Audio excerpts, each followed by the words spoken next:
দর্শক স্বাগত সোশ্যাল ইসলামী ব্যাংক নিবেদিত 7 দিনে শুরুতেই কয়েকটি সংবাদ শিরোনামে আমরা একটু আপনাদের দৃষ্টি আকর্ষণ করি। ইউএনবির খবর, ওয়াশরুমে আটকে রেখে পদত্যাগে বাধ্য করার পর শিক্ষক শূন্য কক্সবাজার নার্সিং ইনস্টিটিউট। প্রথম আলোর খবর, সংখ্যালঘু সম্প্রদায়ের 49 শিক্ষককে পদত্যাগে বাধ্য করা হয়েছে। বাংলাদেশ ছাত্র ঐক্য পরিষদ। বিবিসির খবর, পদত্যাগের চাপ, হেনস্থা, অপমান ও আতঙ্কে আছেন অনেক শিক্ষক। যুগান্তরের শিরোনাম, শিক্ষকদের জোরপূর্বক পদত্যাগে বাধ্য করানো হচ্ছে বাংলাদেশ ছাত্র ঐক্য পরিষদ। এরকম অনেকগুলো খবর আমরা সম্প্রতি দেখতে পাচ্ছি এবং আপনারাও খেয়াল করেছেন যে পত্রিকায় গত 5ই আগস্টের পরে, অর্থাৎ রাজনৈতিক পট পরিবর্তনের পরে নানা প্রতিষ্ঠানে পরিবর্তন হচ্ছে। সেই পরিবর্তনের ধাক্কায় আমরা দেখছি যে শিক্ষা প্রতিষ্ঠানে, অনেক কলেজ, বিশ্ববিদ্যালয়, স্কুলে পর্যন্ত অনেক শিক্ষককে পদত্যাগে বাধ্য করা হয়েছে, অনেকে হেনস্থার শিকার হয়েছেন। এরকম অনেক খবর এসছে। বিশেষ করে শিক্ষার্থীদের হাতে আমরা অনেক শিক্ষকের লাঞ্ছিত হবার কিছু ভিডিও দেখেছি, যেগুলো নিয়ে সোশ্যাল মিডিয়ায় নানা রকমের প্রতিক্রিয়া মানুষের কাছ থেকে আমরা পেয়েছি যে একজন শিক্ষক কত বড় অপরাধী যে তাকে তার সন্তানতুল্য শিক্ষকরা এভাবে মারধর করবেন, এবং তার ভিডিও আমরা সোশ্যাল মিডিয়া দেখছি যে ছড়িয়ে যাচ্ছে। এখানে অনেকগুলো প্রশ্ন আমাদের সামনে এসছে, যেমন আজকে যে কারণে অনুষ্ঠানের শিরোনাম দিয়েছি আমরা শিক্ষক ছাত্র সম্পর্কের দেয়াল, অর্থাৎ যে ছাত্র অভ্যুত্থানটি হয়ে গেল, গণ অভ্যুত্থান হয়ে গেল, সেই সময় আমরা দেখেছি যে শিক্ষকদের একটি অংশ আন্দোলনে সরাসরি যুক্ত ছিলেন, আবার অনেকে ছিলেন না। যে কারণে অনেক জায়গায় আমরা যেটি দেখতে পাচ্ছি যে ছাত্রদের সঙ্গে, অর্থাৎ তার শিক্ষার্থীদের সঙ্গে শিক্ষকদের একটা দূরত্ব তৈরি হয়ে গেছে। অনেক শিক্ষক আমাদের সঙ্গে ব্যক্তিগত আলাপচারিতায় বলেছেন যে তারা এখন ক্লাসে বা শ্রেণীকক্ষে যেতে সংকোচ বোধ করছেন। এক ধরনের দেয়াল উঠে গেছে এই ছাত্র শিক্ষক সম্পর্কের মাঝখানে। এখন কথা হচ্ছে, এখান থেকে বেরোনোর উপায়টা কী, এবং এই পরিস্থিতি আসলে তৈরি হলো কেন, এর ব্যাখ্যা কী? এটি কি শুধুই ছাত্র শিক্ষক শত্রুতা, নাকি এর পেছনে স্থানীয় রাজনীতি, ম্যানেজিং কমিটির রাজনীতি, সেগুলোও আছে? এই সব প্রশ্নের উত্তর খুঁজতে চাই। আমাদের সঙ্গে আছেন 3 জন সম্মানিত শিক্ষক। ঢাকা বিশ্ববিদ্যালয়ের শিক্ষক ডক্টর রাশেদা রওনক খান আছেন বিশ্ববিদ্যালয়ের শিক্ষক ও গবেষক মুশতাক ইবনে আইয়ুব, এবং আমরা ঢাকার বাইরে থেকে একজন শিক্ষককে যুক্ত করেছি, ঠাকুরগাঁওয়ের গিলাবাড়ি আদর্শ উচ্চ বিদ্যালয়ের প্রধান শিক্ষক শাহজাহানী হাবিব। তিনি 2023 সালে শ্রেষ্ঠ শিক্ষক হয়েছিলেন জেলার। আমরা 3 জনকে স্বাগত জানাই। আমি শুরুটা করি মুশতাক ইবনে আইয়ুব আপনাকে দিয়ে। যেই কয়েকটি শিরোনাম আমি পড়লাম, এবং আপনি নিজেও এটি নিয়ে কয়েকদিন আগে প্রথম আলোতেও লিখলেন, যে একটি রাজনৈতিক পট পরিবর্তন হলো, অনেক প্রতিষ্ঠানে তারপরে ভাঙা গড়া হচ্ছে, কিন্তু ছাত্র শিক্ষকের যে সম্পর্কটা আমরা দেখছি, যে শিক্ষক লাঞ্ছিত হচ্ছেন তার সন্তান তুল্য শিক্ষার্থীদের হাতে অনেক জায়গায়, এর ব্যাখ্যাটা কি? একটু আনমিউট করে নেবেন জনাব মুশতাক আইয়ুব, আনমিউট করে নেবেন। জি, অনেক ধন্যবাদ। খুব তাৎপর্যপূর্ণ এবং গুরুত্বপূর্ণ একটি বিষয় আজকে আলোচনায় এসেছে, এবং এটি অত্যন্ত সময়োচিত একটি বিষয় নিয়ে আজকে আমরা কথা বলছি। যারা শুনছেন সকলকেই ধন্যবাদ এবং আমন্ত্রণ জানাচ্ছি আজকের আয়োজনে। আমি যদি আপনার যে শিরোনামগুলো আপনি বলছিলেন, সব জায়গায় শিক্ষক কথাটা লেখা থাকলেও এর কিন্তু আসলে 3টা ধাপে আলোচনা করার প্রয়োজন আছে বলে আমি মনে করি। যেমন বিশ্ববিদ্যালয় পর্যায়ের শিক্ষকদের উপর যে ধরনের লাঞ্ছনার কথা এসছে, সেটি আপনাকে একভাবে দেখতে হবে। আবার কলেজ পর্যায়ে, যেটা কলেজ অথবা যদি আমরা যদি ক্লাস 9 থেকে 12 এই রেঞ্জটাকে চিন্তা করি, এবং তারপর প্রাইমারি শিক্ষালয় যেগুলো আছে বা প্রাথমিক বিদ্যালয় যেটা আছে, এই সবগুলোই হয়তো আসছে শিক্ষক নির্যাতনের খবর হিসেবে, কিন্তু এই প্রত্যেকটার যে পর্যায়, সেখানে কিন্তু প্রেক্ষাপটগুলো একটু ভিন্ন। এবং আপনি যেমন শেষের দিকে একটুখানি বলেছিলেন যে এর পেছনের কারণগুলো আসলে কি হতে পারে, তার মধ্যে আপনি রাজনৈতিক যে ইন্টারভেনশন যেটা আছে শিক্ষাক্ষেত্রে সেটা এনেছেন, এবং একই সাথে ম্যানেজিং কমিটির দ্বন্দ্ব, যেটা স্থানীয় রাজনীতির যে ভূমিকা, এগুলো আছে।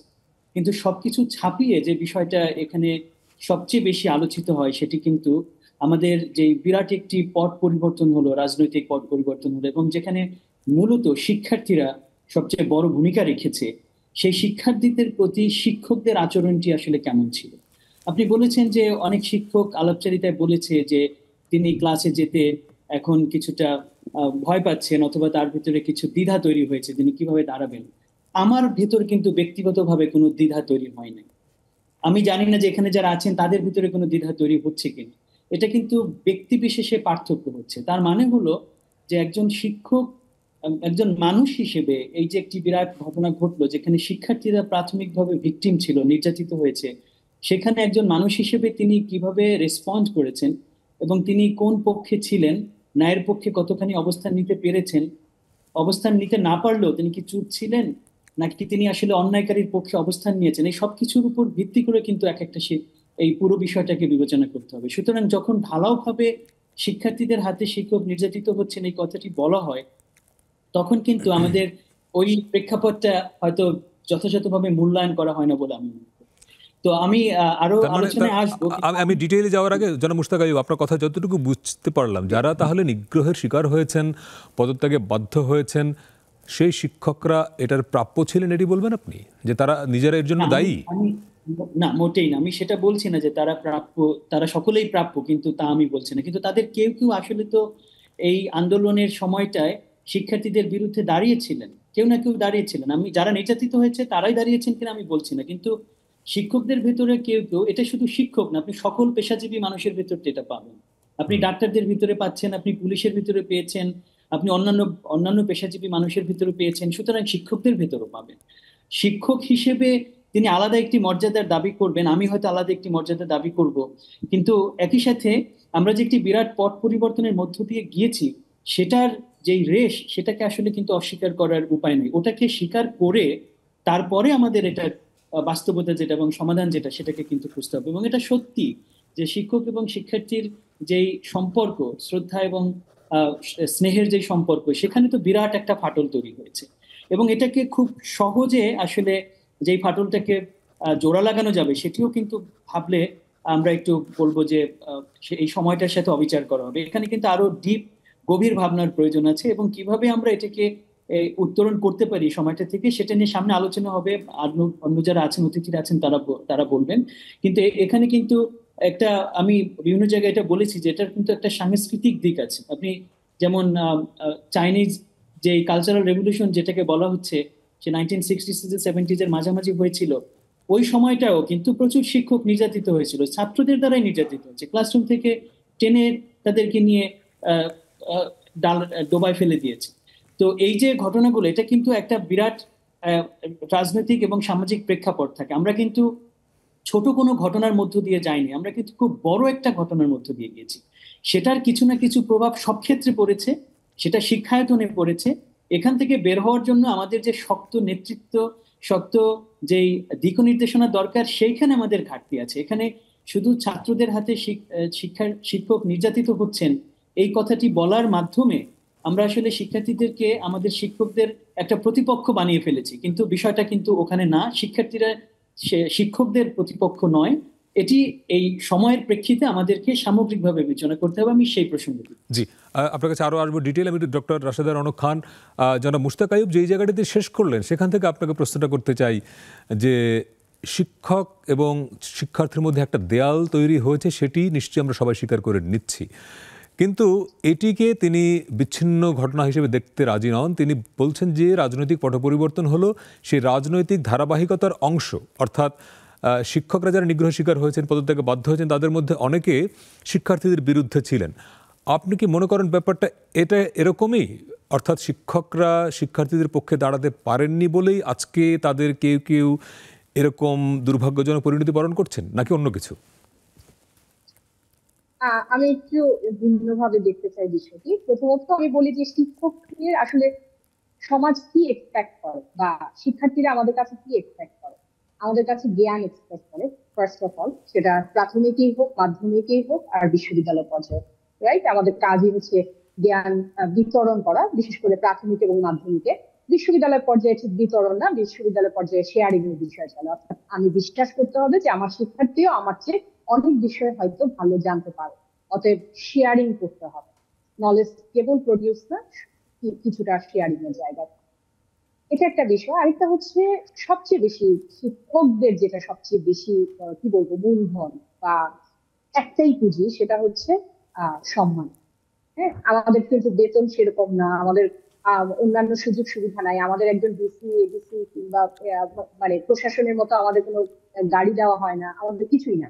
কিন্তু আমরা যেটা পাই সেটা আর অন্যরা পায় না সেভাবে, সেটা হচ্ছে একেবারেই বিনম্র শ্রদ্ধা যেটাকে বলে, হ্যাঁ, একদম বাবা মা পরিবার থেকে শুরু করে শিক্ষার্থী যখনই কাউকে পরিচয় করিয়ে দেয় যে আমার শিক্ষক উনি, দেখবেন যে আমরাও বিনয় বা সম্মানের সাথে তাকে ট্রিট করি, যে কোনো শিক্ষক।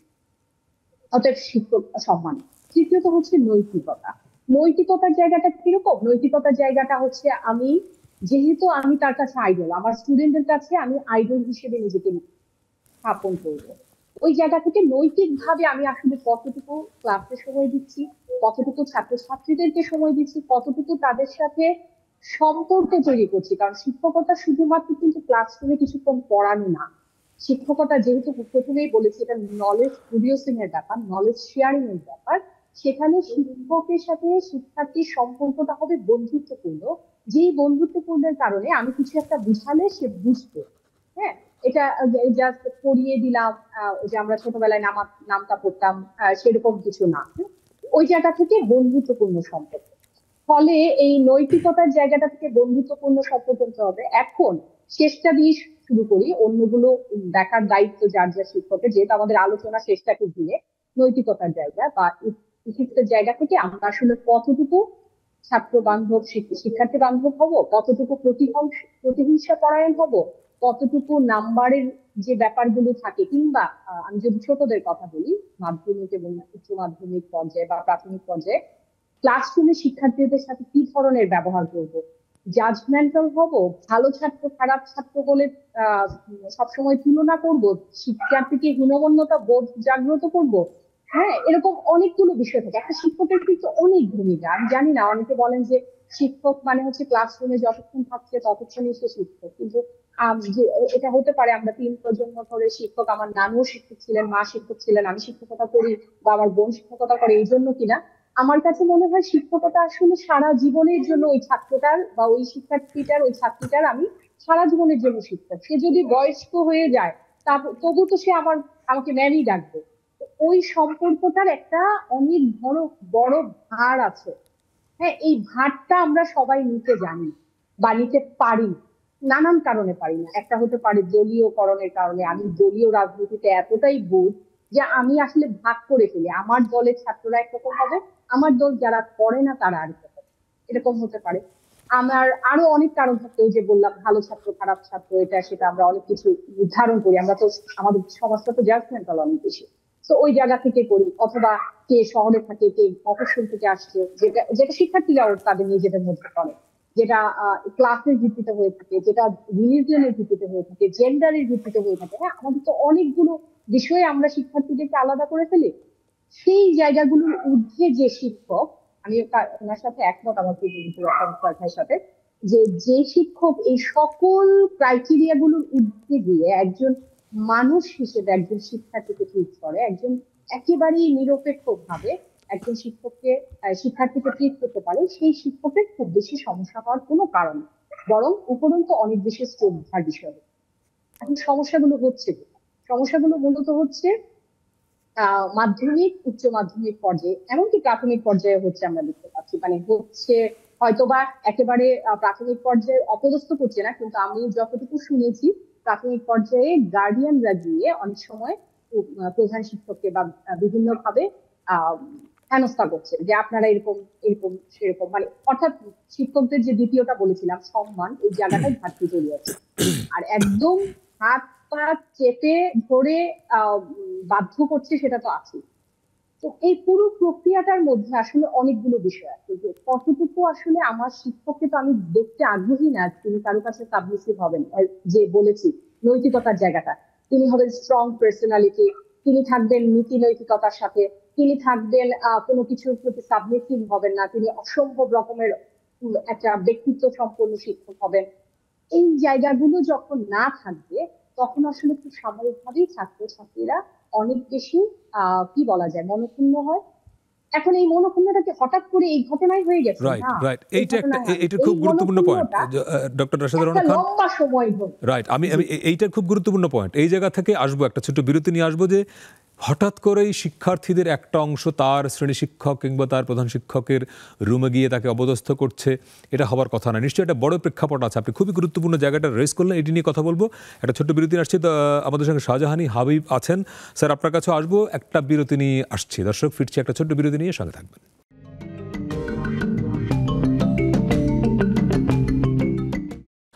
দর্শক, আবারও স্বাগত বিরতির পরে। আজকে আমরা কথা বলছি ছাত্র শিক্ষক সম্পর্কের দেয়াল এই বিষয় নিয়ে, যে গত 5ই আগস্টের রাজনৈতিক পট পরিবর্তনের পরে বিভিন্ন স্থানে আমরা দেখছি বা দেখেছি যে অনেক শিক্ষক তার শিক্ষার্থীদের দ্বারা বা অভিভাবক, কখনো কখনো ছাত্র, তাদের হয়তো অন্য প্রতিষ্ঠানের, তাদের দ্বারা নিগ্রহের শিকার হয়েছেন, অনেকে পদত্যাগে বাধ্য হয়েছেন এবং কিছু দুঃখজনক ভিডিও আমরা সোশ্যাল মিডিয়ায় দেখেছি। তো আমরা যে উত্তর খুঁজবার চেষ্টা করছি যে এই ঘটনাগুলো কেন ঘটছে, অর্থাৎ যে শিক্ষককে আমরা মানুষ গড়ার কারিগর বলি, বাবা মায়ের পরেই যাকে আমরা স্থান দেই, তারা কেন নিজের প্রতিষ্ঠানে এরকম নিগ্রহের শিকার হচ্ছেন, এর পেছনে কারণ কি এবং এখান থেকে বেরোনোর উপায়টা কি? আমাদের সঙ্গে 3 জন সম্মানিত আলোচক আছেন। ডক্টর রাশেদা রওনক খান, বিশ্ববিদ্যালয়ের শিক্ষক আছেন। মুশতাক ইবনে আইয়ুব, তিনিও শিক্ষক ও গবেষক। এবং ঠাকুরগাঁওয়ের গিলাবাড়ি আদর্শ উচ্চ বিদ্যালয়ের প্রধান শিক্ষক শাহজাহানি হাবিব আছেন আমাদের সঙ্গে। একটু শাহজাহানি হাবিব, স্যার আপনার কাছে যাই। দুটি প্রশ্ন, যে এই সাম্প্রতিক প্রবণতাটাকে আপনি কিভাবে দেখছেন? আপনি বিরতির আগে 2 জন শিক্ষকের কথা শুনছিলেন, আপনার ব্যাখ্যাটা জানতে চাই, এবং আপনার জেলায় ঠাকুরগাঁও এরকম কোনো ঘটনা ঘটেছে কিনা, এবং এই ঘটনার পেছনে আপনি কি মানে কারণকে দায়ী করবেন আসলে? স্যার আনমিউট করে নেবেন স্যার, আপনি মিউট করা আছে। ধন্যবাদ নেটওয়ার্ক টেলিভিশনকে আমাকে এরকম একটি অনুষ্ঠানে সংযুক্ত করবার জন্য, এবং নেটওয়ার্ক টেলিভিশনে যে দর্শক আমাদেরকে শুনছেন তাদেরকে ধন্যবাদ। আমি খুব গভীরভাবে মনোযোগ সহকারে আমি যে মুস্তাক স্যার এবং ম্যাডামের তাদের যে কথাগুলো আমি শুনবার চেষ্টা করেছি, তারা যথার্থই বলেছেন। আপনি আমার এলাকা ঠাকুরগাঁও অঞ্চলের এমন ঘটনা ঘটেছে কিনা এগুলো জানতে চেয়েছেন। তো হ্যাঁ, নিশ্চয়ই ঘটেছে। এগুলো আসলে আমি একেবারে এইভাবে বলতে চাই, দীর্ঘ 15 বছর এদেশে আওয়ামী লীগ ক্ষমতায়। সারা বাংলাদেশের আমি যেহেতু শিক্ষকতা করি, যতগুলো শিক্ষা প্রতিষ্ঠান আছে, মাধ্যমিক, প্রাথমিক পর্যায়ে, মাধ্যমিক পর্যায়ে, উচ্চ মাধ্যমিক পর্যায়ে এবং ইউনিভার্সিটি পর্যায়ে, মোটামুটি বলা যায় ইচ্ছাকৃত হোক অনিচ্ছাকৃত হোক অধিকাংশ কিন্তু এই রাজনীতির সাথে সম্পৃক্ত। তো এই জায়গা থেকে আপনার যারা প্রতিষ্ঠানের নেতৃত্ব দেন তাদেরও অনেক সময় করবার পিছনে এখানে যে ম্যানেজিং কমিটির কথা আমাদের এই মোস্তাক বলেছেন, একটা সঠিকটাই বলেছেন। এখানে ম্যানেজিং কমিটি আছে, এখানে স্থানীয় নেতৃত্ব আছে। আমি একেবারে খুব সাম্প্রতিক কালে আমাদের যে জনবল কাঠামো আছে, এই সাম্প্রতিক কালে কিন্তু অনেকগুলো নিয়োগ হয়েছে, 4র্থ শ্রেণী, 3য় শ্রেণী। এই নিয়োগগুলো নিয়ে এগুলো অনেক অ্যাপ্লিকেন্ট ছিল, সবারই এখানে চাকরি হয় নাই। দেখা গেছে যে যাদের হয় নাই, এই গ্রুপটা স্কুলের প্রতি তাদের রাগ ক্ষোভ সৃষ্টি হয়েছে, ম্যানেজিং কমিটির প্রতি রাগ ক্ষোভ সৃষ্টি হয়েছে। এরকম নানা সমস্যা এখানে পঞ্জীভূত হয়েছে। এই সব গুলোই আসলে রাগের কারণ। তারপরও স্থানীয় রাজনীতি আছে। দেখা গেছে যে ওই প্রতিষ্ঠানের ম্যানেজিং কমিটির সভাপতি যে দল করেন বা সদস্যরা যে দল করেন, অন্যরা যারা স্কুলে আসতে পারে না, স্কুলে যে ফাউন্ডার ছিল, স্কুলের যে আগে স্কুলের সাথে সম্পৃক্ত ছিল, তারা স্কুলে বাউন্ডারির মধ্যেই আসতে পারে না। এমন কিছু স্থানীয় রাজনীতি কিন্তু আমাদের আছে, এটা আমাদেরকে সবাইকে স্বীকার করতে হবে। এই যে আমরা অসম্মান করতে করতে এমন মানে পাকা হয়ে গেছি বছরে, এই জায়গা থেকে কিছু কোচিত যে ছাত্ররা আসলে মূলত একেবারে ছাত্রদেরকে দোষ দেওয়া সমুচিত হবে না। দেখো, ছাত্ররা তো আমাদের সন্তান, হ্যাঁ, আমার কোনো না কোনো বাবা মায়ের সন্তান। তো এই জায়গা থেকে আমাদের যে তাদেরকে যে আমরা উচিত শিক্ষা দিতে পারি, এই ব্যর্থতাটুকু কিন্তু শিক্ষক হিসাবে আমি একজন একটি প্রতিষ্ঠানের প্রধান। স্যার আমি একটা সম্পূরক প্রশ্ন করি স্যার, সেটা হলো যে আপনি বলছিলেন স্থানীয় ম্যানেজিং কমিটি কিংবা স্থানীয় রাজনীতির একটা প্রভাব আছে। এখন শিক্ষার্থীদের একটা অংশ কেন এর সঙ্গে যুক্ত হচ্ছে? তারা কি তাহলে এই ম্যানেজিং কমিটি কিংবা স্থানীয় রাজনীতির যারা এই সুবিধা এখন নিতে চায়, তাদের পক্ষে তারা কেন কাজ করবে? মানে তারা এদের সঙ্গে যুক্ত হয়ে গেল কেন? এখানে গ্রুপিং আছে, এখানে আহ, শহরে বলেন, গ্রামে বলেন, প্রতিটি জায়গায় কিন্তু গ্রুপিং আছে। কে কার নেতৃত্বে চলে, সব স্টুডেন্টরা তো আসেনি, কিছু স্টুডেন্ট এসেছে। এবং তারা তারা এই কোনো একটি প্রতিষ্ঠানে কোনো প্রধান শিক্ষককে বা কোনো সহকারী শিক্ষককে একবার অপমান করে, এটা সারা বাংলাদেশ দেখেছে। কিন্তু এই যে তাদের ভাবনা যে এটা গেলেই অসম্মান করা যাবে, গেলেই তাদের কাছে পদত্যাগ নেওয়া যাবে, গেলেই চাপ সৃষ্টি করা যাবে, এবং এগুলো যে স্থানীয়ভাবে কোনো নেতৃবর্গ যে এগিয়ে আসবে যে না এইসব কাজটা, এই কাজটা খারাপ না, এখান থেকে এটা যথেষ্ট অনুপস্থিতি আমাদের দেশে বিরাজন, কিন্তু আমাদের এলাকাও বিরাজন, যে না এগুলো করা ঠিক না। একটি শিক্ষা প্রতিষ্ঠানকে যে কোনো মানুষের বিচার হতে পারে, যে কোনো আমি প্রধান শিক্ষক হিসেবে বলি যে যেসব প্রধান শিক্ষকদেরকে, যেসব শিক্ষকদেরকে অপদস্থ করা হচ্ছে, তাদের যদি কোনো দোষ ত্রুটি থেকে থাকে বিচার হবে, আইন আছে। হ্যাঁ, আইন তো নিজের হাতে তুলে নেওয়া যাবে না। এগুলো উদ্বুদ্ধ তো আমাদের মতো অভিভাবকরা করছে, এই স্টুডেন্টদেরকে কারো উদ্বুদ্ধ করছে, আমাদের মতো রাজনীতিবিদরা করছে, সোজা কথা। কিন্তু তো এই সবচেয়ে বড় কথা হচ্ছে কি, এই যে দীর্ঘ সময়ে যে একটি সরকারের যে নেতৃত্ব, এখানে কিছু ক্ষোভ, এখানে কিছু রাগ সৃষ্টি হয়েছে, এখানে মানুষ বঞ্চিত হয়েছে, খুব স্বাভাবিক কথা। এটা এগুলো হচ্ছে মূল কারণ। আমি স্যার আপনার এই জায়গা থেকে জনাব মুশতাক বিন আইয়ুব, আমি স্যারের এই জায়গা থেকে আপনাকে যে প্রশ্নটা করতে চাই, স্যার যে পয়েন্টটা বললেন যে যদি কোনো প্রধান শিক্ষক বা শিক্ষকের বিরুদ্ধে সুনির্দিষ্ট অভিযোগ থাকে, তো তার বিরুদ্ধে তো প্রশাসনিক ব্যবস্থা নেওয়া যেতে পারে, আইনগত ব্যবস্থা নেওয়া যেতে পারে, তো তাকে নিগৃহীত করতে হবে। এই পর্যায়ে গেল, সেখানে আপনি কি মনে করেন এই যে ম্যানেজিং কমিটির রাজনীতি, স্থানীয় রাজনীতি, সেটার একটা প্রভাব আছে? এবং সেখানে শিক্ষার্থীরা বা শিক্ষার্থীদের যে অংশটি এর সঙ্গে যুক্ত হচ্ছে, তারা এদের সঙ্গে যুক্ত হলো কি করে? মানে শিক্ষার্থীরা কেন তার শিক্ষকের বিরুদ্ধে চলে যাচ্ছে আসলে? আমি যেটা শুরুতে বলেছিলাম যে বিশ্ববিদ্যালয়কে হয়তো একটু আমাদের আলাদাভাবে বিবেচনা করতে হবে। রাশেদা ম্যাডাম খুব সুন্দরভাবে বলেছেন যে ওই জায়গাটায় কিন্তু আমরা শেয়ার করি, নলেজ শেয়ার করি স্টুডেন্টদের সাথে, এবং তারাও আমরা দেখেছি যে ক্লাসে অনেক কন্ট্রিবিউট করে, তাদের কাছ থেকে আমাদের অনেক কিছু শেখা হয়। কিন্তু একটু ছোট ক্লাসে যারা পড়ে, প্রাইমারি শিক্ষকের কথা বলেন অথবা হাই স্কুলে যারা আছে, সেখানে কিন্তু বেশিরভাগ ক্ষেত্রে শিক্ষকদের অবস্থানটা আরো একটু বেশি পাকাপোক্ত থাকে, অনেক বেশি সম্মানের জায়গায় থাকে। এখনো তো আমরা আমাদের শিক্ষকদের দেখলে, আমরা বিশ্ববিদ্যালয়ের শিক্ষক হয়েছে, কিন্তু আমাদের প্রাইমারি স্কুলের শিক্ষকদের দেখলে আমরা এখনো মাথা নুয়ে দিই। এই যে অনুভূতিটা, এটা যে খুব বেশি পরিবর্তন হয়েছে তা কিন্তু না, কিন্তু এখনকার সময়ে এটা, আমি শুরুতে বলেছি যে এটা কিন্তু পুরো সময়ের প্রেক্ষিতে বিষয়টা বিবেচনা করা খুবই জরুরি। যেই অস্থিরতা সামগ্রিকভাবে বাংলাদেশে বিরাজ করছে সকল সেক্টরে, আপনি যদি শিল্পক্ষেত্রে যান, সেখানে যেমন একটি বড় কারখানা পুড়িয়ে দেওয়ার অস্থিরতা আছে, আপনি ধরে নেন যে শিক্ষাক্ষেত্র একটি শিক্ষা প্রতিষ্ঠানকে হয়তো পুড়িয়ে দিচ্ছে না, কিন্তু সেটার ভিতরে ওরকম একটি অস্থিরতা ইন্ট্রোডিউস করা একটা উপাদান এখানে আছে। এবং সেটারই যে স্যার যথার্থ বলেছেন, আমাদের যে ঠাকুরগাঁয়ের যে প্রধান শিক্ষক স্যার আমাদের সাথে আছেন, যে আসলে স্থানীয় পর্যায়ে যে রাজনীতি, সেখানে কিন্তু শিক্ষকদের, যেমন প্রধান শিক্ষকদের কথাটা যদি আপনি চিন্তা করেন, আমি আমার বাসার একজন শিক্ষার্থীর ব্যক্তিগত অভিজ্ঞতা থেকে জানি যে ছোট বাচ্চা, তাকে প্রধান শিক্ষকের বিরুদ্ধে দাঁড় করানো হয়েছে একটি পোস্টার সহ। ও কিন্তু কিছুই জানে না। কে দাঁড় করালো?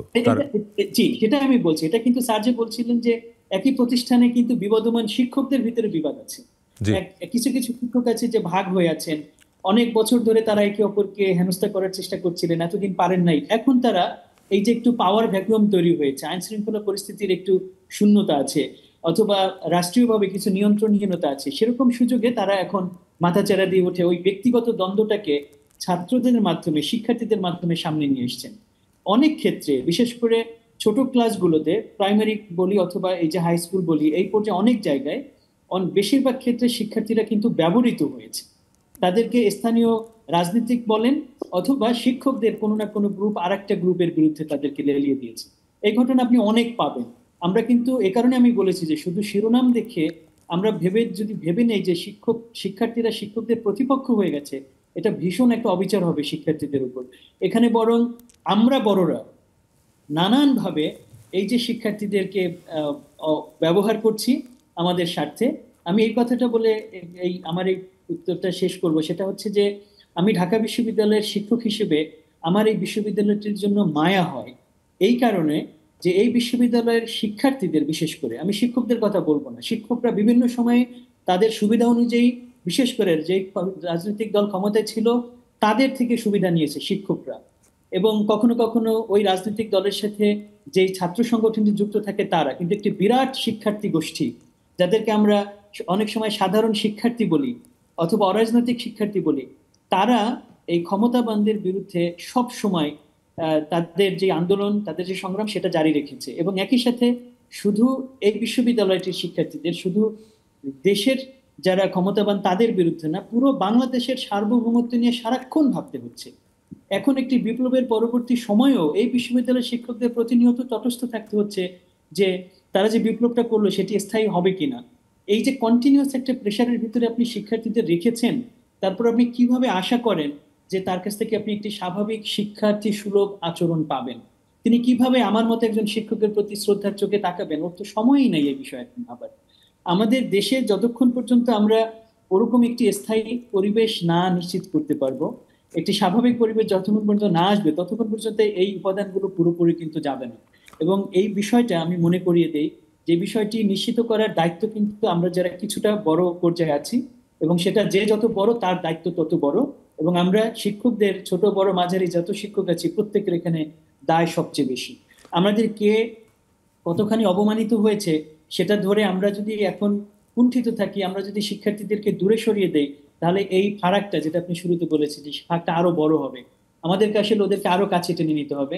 ওদের যেই মনের ভিতরে তাদের যে কষ্ট, তাদের যে অভিমান আছে, সেটা আমাদের যেখানে ভুল ছিল সেটা স্বীকার করে ওরা যেখানে সঠিক সেটুকে আমাদের সম্মান করতে হবে, এবং যেখানে ওদের একটু ঘাটতি আছে সেটাকে আমাদের, আমি বলবো যে যথেষ্ট পরিমাণ ধৈর্য সহকারে তাদেরকে এখন বোঝাতে হবে, কারণ তারা আসলেই একটি বড় রকমের পরিবর্তনের পরে একটি ভিন্ন মানসিক অবস্থানে আছে। জি, মুশতাক ভাই অনেক ধন্যবাদ। আবার আসবো। আমি এই পার্টে জনাব রাশেদা রওনক খানের কাছে যেতে পারলাম না। আপা, আমি ফিরে এসে আপনার কাছে আসছি, একটা ছোট বিরতি নিয়ে আসছি আপনার কাছে।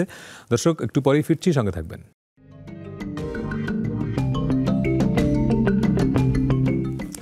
দর্শক, বিরতির পরে আবারও স্বাগত 7 দিনে। আজকে আমরা কথা বলছি ছাত্র শিক্ষক সম্পর্কের দেয়াল এ নিয়ে। আমাদের সঙ্গে আছেন 3 জন সম্মানিত শিক্ষক, ডক্টর রাশেদা রওনক খান, মুশতাক ইবনে আইয়ুব এবং শাহজাহানী হাবিব। রাশেদা রওনক খান আপা, বিরতির আগে আপনি মুশতাকের কথা শুনছিলেন যে তিনি কয়েকটি গুরুত্বপূর্ণ পয়েন্ট রেজ করেছেন, যে একটা দীর্ঘ প্রক্রিয়ার মধ্য দিয়ে পরিস্থিতি তৈরি হয়েছে এবং সেখানে দলীয় রাজনীতি, স্থানীয় রাজনীতি, আপনার ম্যানেজিং কমিটির দ্বন্দ্ব, শিক্ষকদের অন্তর্দ্বন্দ্ব, অনেকগুলো ফ্যাক্ট কাজ করেছে। আপনার কাছে যে প্রশ্ন, যে এখান থেকে তো বেরোতে হবে এক। দ্বিতীয় কথা হলো যে আসলে আপনি আপনার এর আগের পার্টে বলছিলেন যে এটার একটা লম্বা প্রক্রিয়া আছে এই পর্যায়ে আসার। সেখানে কি আপনি দলীয় রাজনীতিতে যুক্ত হয়ে যাওয়াটাকে ইঙ্গিত করেছেন নাকি অন্য কিছু? হ্যাঁ, মানে আমি এইভাবে বলতে চেয়েছিলাম যে এটা ঠিক একদম এই আন্দোলনকে কেন্দ্র করে বা এই সময়ের ঘটনা আমি এভাবে দেখতে চাই না।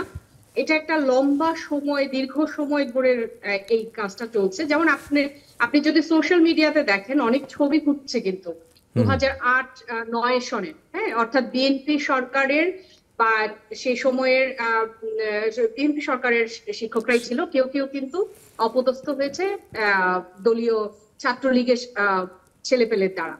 তাহলে তারা এই ছবিগুলো এনে জাস্টিফাই করার চেষ্টা করছে যে এটা তখন হয়েছিল, এখনো হতে পারে, কিন্তু এই জাস্টিফিকেশনের সাথে আমি একমত না। কারণ এইবারের আন্দোলনে, যদিও আমি মানে একেবারেই আমার শিক্ষকতার জায়গা থেকে আমি ছাত্রদের সাথে ছিলাম, কিন্তু এটাও সত্য যে এইবারের আন্দোলনের তাদের ভাষা ছিল রাষ্ট্র সংস্কারের, রাজনীতির সংস্কারের, বাংলাদেশের সংস্কৃতি, চলমান যে রাজনৈতিক সংস্কৃতি চলছে সেটা সংস্কারের। তাহলে সেটাই যদি হয়, তাহলে 2008-এর ছবি কেন এখন ঘুরবে জাস্টিফিকেশনের জন্য? রাইট, মানে আগে হয়েছে বলে এখন হতে হবে, আগে হয়েছে বলে এখন হতে হবে, তাহলে তো সেই পরিস্থিতি পরিবর্তন হলো না এখন করি।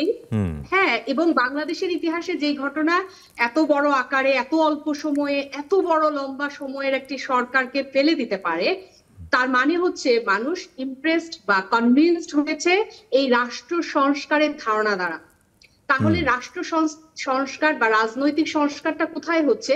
যদি আমি ইতিহাসের পুনরাবৃত্তি ঘটাই, আমার এই জায়গাটাতে একেবারেই অস্বস্তি আছে। আমি বলবো যে আগের ঘটনা দিয়ে এখনের ঘটনা মিলালে, তাহলে আমরা যে স্পিরিট থেকে, আমাদের ছাত্ররা যে স্পিরিট থেকে করেছে কাজটা, সেটা অনেকটাই মর্যাদা হারাবে, অনেকটাই গ্রহণযোগ্যতা হারাবে। 1, 2 হচ্ছে দলীয় রাজনীতি বা স্থানীয় যে প্রভাব, এটা খুবই গুরুত্বপূর্ণ। আমি এক দুটা স্যার হয়তো কথা বলেছেন, যখন উদাহরণ সেভাবে হয়তো তিনি তার মতো করে দিয়েছেন, কিন্তু আমি একদম আমাদের সোশ্যাল মিডিয়াতে খুবই হুলস্থুল পড়ে গেছে এরকম এক দুটা বলি।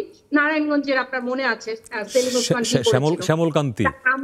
আমি শিক্ষক হিসেবে যদি একজন ছাত্র, এত হাজার হাজার ছাত্রের সামনে, সারা বাংলাদেশের লাখ লাখ ছাত্রের সামনে একজন শিক্ষক, তিনি যেই স্কুলেরই হোক একটা বিষয় না, শিক্ষক তো শিক্ষকই, পুলিশ যেমন পুলিশ, আর্মি যেমন আর্মি, সেরকম শিক্ষক শিক্ষকই।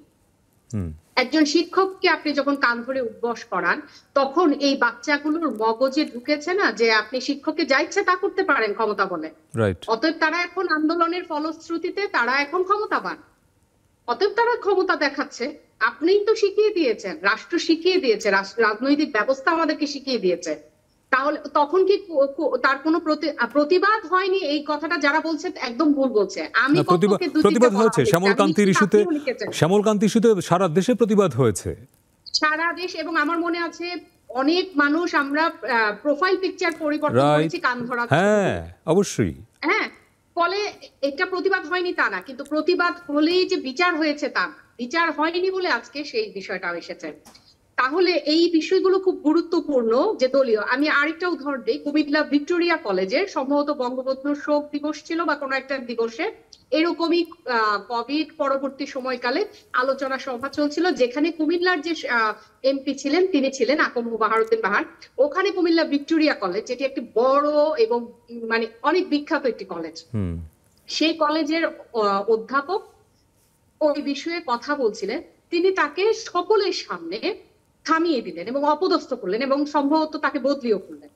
তাহলে এই যে বিষয়গুলো, অর্থাৎ দলীয় ক্ষমতা বলে স্থানীয় এমপিরা বা যারা ক্ষমতাবান থাকেন, তারা শিক্ষকদের অমর্যাদা করতে করতে এমন জায়গায় নিয়ে গেছে যে শিক্ষককে সবাই অমর্যাদা করতে পারে। যে প্রথম আমি শুরু করেছিলাম যে শিক্ষকের একটা জিনিসই আছে, সেটা হচ্ছে সম্মান। সেই সম্মানটা নিয়ে টানাটানি করে তাদেরকে সম্মানের জায়গা থেকে সরিয়ে দেওয়া হয়েছে। এখন বড়রা যখন সরিয়ে দেয়, আমার সমাজ, আমার বাবা মা, আমার দলীয় রাজনৈতিকীকরণ যখন আমার শিক্ষককে অমর্যাদা করে, আমি নিজে কোত্থেকে মর্যাদা দিব তাকে? আমি তো দিতে পারবো না। আমার মনোজগতে তো ঢুকে গেছে শিক্ষককে অসম্মান করা যায়। এগুলো আমি খুব মাইক্রো লেভেলে ছোট ছোট মনোজগতে কি কি কাজ করছে শিক্ষার্থীদের, সেই আলোচনায় আসছে। আর বড় ধরনের যে বিষয়টা খুব প্রাসঙ্গিক ভাবে স্যার এনেছেন, আমি ধন্যবাদ জানাই তাকে, সেটা হচ্ছে ভেতরে ভেতরে ক্ষমতাবানদের বিপক্ষে আরেক প্রতিপক্ষ দাঁড়িয়ে গেছে। যারা 15 বছর ধরে বঞ্চিত ছিল, এতদিন বঞ্চিত ছিল। এটা যে দলীয়করণের কারণে হয়েছে সবসময় তা না, হয়তো দুপক্ষই আওয়ামী লীগই ছিল, কিন্তু এক পক্ষ সুবিধা পেয়েছে দলীয় কারণে, আরেক পক্ষ পায় নাই। কিন্তু এই আরেক পক্ষের আওয়ামী লীগ এখন আবার ভিন্ন ধারায় চলে গেছেন। নট নেসেসারি যে তিনি একদম অন্যপন্থী ছিলেন, বিএনপি ছিলেন বা সেরকম না। দুপক্ষ ছিল, কিন্তু একজন ক্ষমতা যেতে পারছিল, একজন অনেকদিন ধরে ক্ষমতাবান, আরেকজন ক্ষমতাবান না। অতএব তিনি এখন ছাত্রদেরকে কাজে লাগাচ্ছেন, কারণ ওই বিদ্রোহে আন্দোলনের সময় তিনি হয়তো পক্ষে ছিলেন আন্দোলনকারীদের। আর যিনি পক্ষে থাকতে পারেননি, আমি বিশ্ববিদ্যালয় পর্যায়ে কথা বলছি না, বিশ্ববিদ্যালয় একদমই ভিন্ন একটা প্রশাসনিক কাঠামো। স্কুল কলেজের ক্ষেত্রে প্রতিষ্ঠান চালাতে হলে তাদেরকে স্থানীয় রাজনীতি, স্থানীয় প্রশাসনের সাথেই থাকতে হয়। রাষ্ট্র যখন ঘোষণা দেয় তখন খুব বেশি কঠিন হয়ে যায় একজন প্রধান শিক্ষকের জন্য, রাষ্ট্রের প্রধানের, যিনি যারা যখন বলছেন যে বিশ্ববিদ্যালয় স্কুল কলেজগুলোতে এরকম হবে সেরকম হবে, তার বিপরীতে গিয়ে কিছু করা, কারণ তাকে প্রতিষ্ঠানটা চালিয়ে যেতে হবে। সেক্ষেত্রে অনেক সময় তাদেরকে স্থানীয় সরকার, স্থানীয় প্রশাসন, স্থানীয় রাজনীতির কাছে অবশ্যই কম্প্রোমাইজ করতে হচ্ছে, নাহলে তিনি প্রতিষ্ঠান চালাতে পারবেন না। এটা একদম সোজা কথা, সরকারি দলের বাইরে গিয়ে।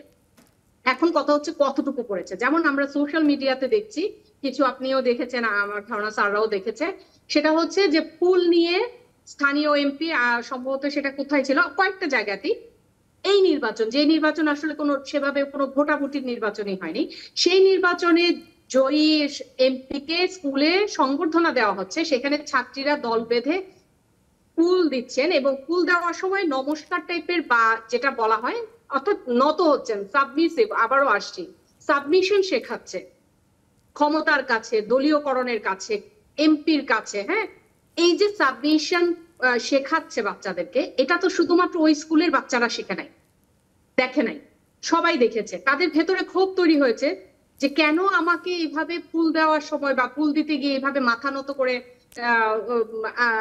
শ্রদ্ধা জানাতে হবে। শ্রদ্ধা তো আসলে এইভাবে আসে না, শ্রদ্ধা আয় করে নিতে হয়। শ্রদ্ধাটা একেবারেই উপার্জনের বিষয়। আমি সারাদিন যদি আমার ছাত্রছাত্রীকে বলি যে আমাকে শ্রদ্ধা করো, করবে না, কিন্তু আমি যদি না বলেও এর চেয়েও বেশি শ্রদ্ধা করতে পারে।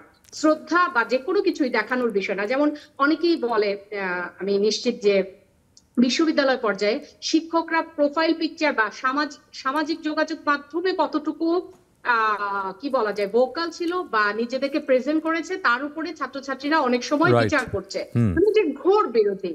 কারণ অনেক শিক্ষক আছেন ফেসবুক বা সামাজিক যোগাযোগ মাধ্যম ব্যবহার করেন না, আবার অনেকে তার মতো করেন, আবার অনেকে তার মতো করেন। শিক্ষক আছেন নাম আসতে করেন, তিনি করেন না।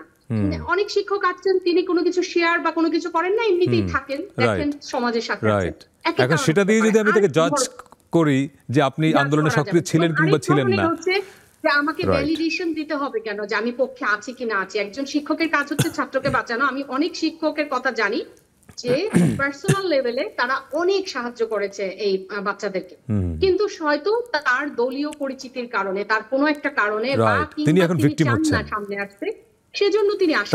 তার মানে আমি যেটা বুঝতে পারছি আপা, আপনার পয়েন্টটা যদি বুঝে থাকি যে সামগ্রিকভাবে দলীয় রাজনীতির বা ক্ষমতার রাজনীতির যে অবক্ষয় হয়ে এসছে বছরের পর বছর ধরে, সেটার ইম্প্যাক্ট এখন শিক্ষা প্রতিষ্ঠান পর্যন্ত গিয়ে পৌঁছেছে, এই তো সারাংশ। এবং এই পরিবর্তন হচ্ছে না, রিপিটিশন হচ্ছে, এটা আমার দুঃখের জায়গা। এইটাই হচ্ছে যে আর একটা ছোট্ট বিরতি নিয়ে ফিরছি দর্শক, আর একটা ছোট্ট বিরতি নিয়ে একটু পরেই ফিরছি, সঙ্গে থাকবেন।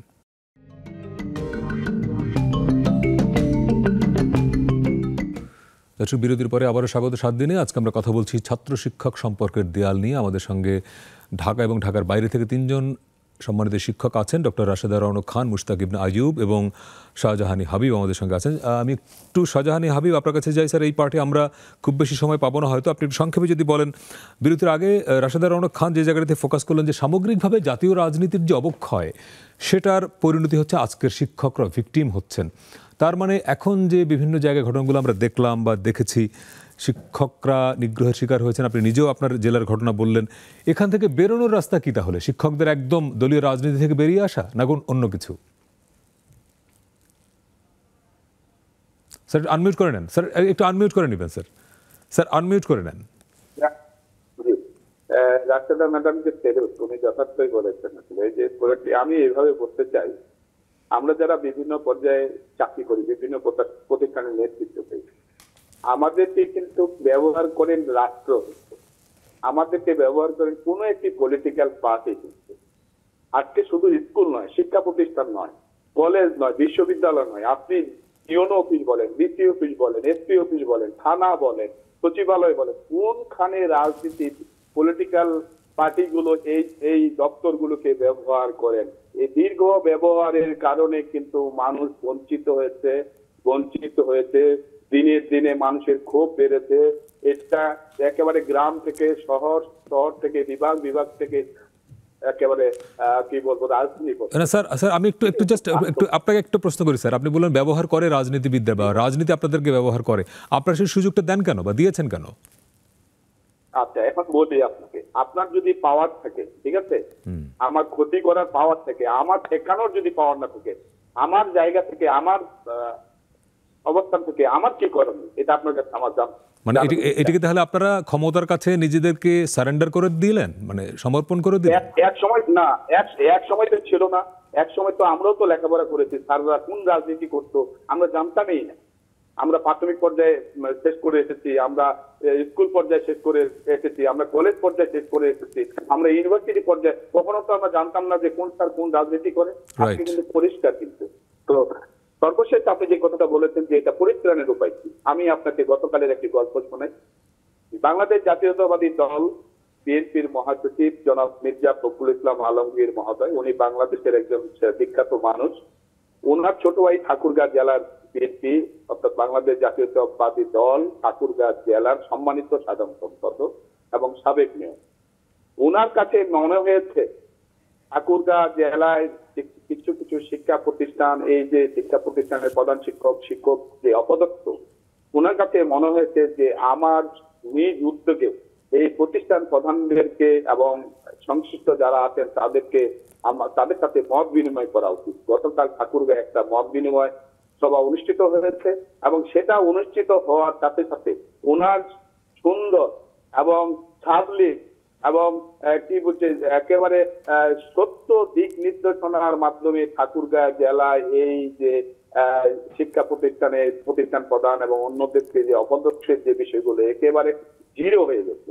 তো আমি মনে করি এটা সারা বাংলাদেশে যেখানে যার পাওয়ার আছে, যেসব নেতৃবর্গ আছেন, যাদের কথা সর্বসাধারণ শুনবে, যাদের কথা যিনারা এটা সংগঠিত করছে তারা শুনবে, এইভাবে যদি সবাই কাজ করে আমি মনে করি শিক্ষা প্রতিষ্ঠানে যে অস্থিরতা, সেই অস্থিরতা 24 ঘন্টার মধ্যে বন্ধ হয়ে যাবে। ঠাকুরগাঁও বন্ধ হয়ে যাচ্ছে সেটা, সেই জন্য আমি ঠাকুরগাঁও জেলা বা বাংলাদেশ জাতীয়তাবাদী দল ঠাকুরগাঁও জেলা শাখার যে সম্মানিত সাধারণ সম্পাদক আছে এবং সাবেক মেয়র জনাব মির্জা ফয়সাল আমিন মহোদয়কে ধন্যবাদ দিচ্ছি। আমার শিক্ষা প্রতিষ্ঠানের পক্ষ থেকে নয়, সমস্ত জেলার শিক্ষা প্রতিষ্ঠানের পক্ষ। এইভাবে যদি সবাই আমরা কাজ করি, আমার মূল কথা হচ্ছে একজন নাগরিক হিসাবে, সাধারণ নাগরিক হিসাবে ভবিষ্যতে যেন কোনো শিক্ষা প্রতিষ্ঠান, কোনো অফিস আদালত, কোনো দপ্তরকে আপনার পয়েন্ট পরিষ্কার যে স্থানীয়ভাবে যারা প্রভাবশালী এই মুহূর্তে যারা রাজনীতিবিদ বা জনপ্রতিনিধি তাদেরকে এইখানে ভূমিকা রাখতে হবে। আমি একদম শেষ পর্যায়ে মুশতাক ইবনে আইয়ুব আপনার কাছে যেটা জানতে চাইবো যে এখান থেকে